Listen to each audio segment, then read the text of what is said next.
శ్రీ మహాగణాధిపతయే నమః, శ్రీమాత్రే నమః. మాచిరాజ్ భక్తి ప్రేక్షకులందరికీ నమస్కారం. జ్యోతిష శాస్త్ర పరంగా జన్మరాశిని బట్టి లేదా నామరాశిని బట్టి మేషరాశిలో జన్మించిన వాళ్ళు ధనయోగం కోసం ఎలాంటి పరిహారాలు పాటించాలో ఈ వీడియోలో మనం తెలుసుకుందాం. మేషరాశిలో జన్మించిన వాళ్ళు పశ్చిమ సింహద్వార గృహంలో ఉంటే ధనయోగం తొందరగా వస్తుంది.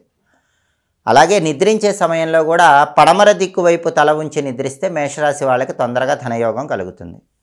అలాగే మీకంటే వయసులో పెద్దవారైనటువంటి స్త్రీలను గౌరవించటం ద్వారా మేషరాశి వాళ్ళు ధనలాభాన్ని సిద్ధింపజేసుకోవచ్చు. అలాగే వీలైనప్పుడల్లా మీ జన్మ నక్షత్రం ఉన్నప్పుడు లేదా నామ నక్షత్రం ఉన్నప్పుడు మేషరాశి వాళ్ళు చిరుధాన్యాలు మీ చేత్తో ఎవరికైనా దానం ఇస్తే తొందరగా ధనలాభం కలుగుతుంది. అలాగే ప్రతిరోజు కూడా సూర్య నమస్కారాలు చేసుకోవటం చాలా మంచిది.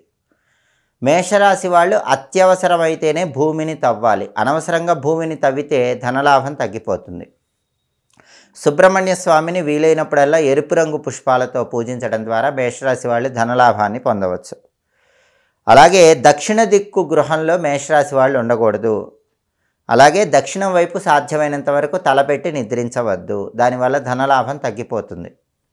మంగళవారం ఉపవాసం ఉంటే మంచిది. మంగళవారం నేల మీద నిద్రించాలి. అంటే నేల మీద ఒక చాప వేసుకొని దాని మీద నిద్రించడం, ఒంటిపూట భోజనం చేయటం మంగళవారం చేస్తే మేషరాశి వాళ్ళకి ధనపరంగా కలిసి వస్తుంది. అలాగే పేదవాళ్ళకి వీలైనప్పుడు తీపి పదార్థాలు పంచిపెట్టడం ద్వారా కూడా ధనలాభం కలుగుతుంది. సాధ్యమైనంత వరకు మేషరాశి వాళ్ళు మాంసాహారం అనేది తగ్గించడం మంచిది. పూల మొక్కలకి రోజు నీళ్లు పోస్తే కూడా ధనపరంగా మేషరాశి వాళ్ళకి కలిసి వస్తుంది. అలాగే మేషరాశి వాళ్ళు వీలైనప్పుడల్లా వేప చెట్టుకు నీళ్లు పోస్తూ ఉంటే ధనలాభం కలుగుతుంది.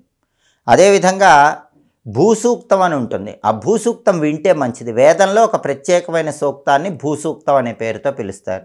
ఆ భూసూక్తం చాంటింగ్ వింటూ ఉంటే కూడా మేషరాశి వాళ్ళకి ధనలాభం కలుగుతుంది.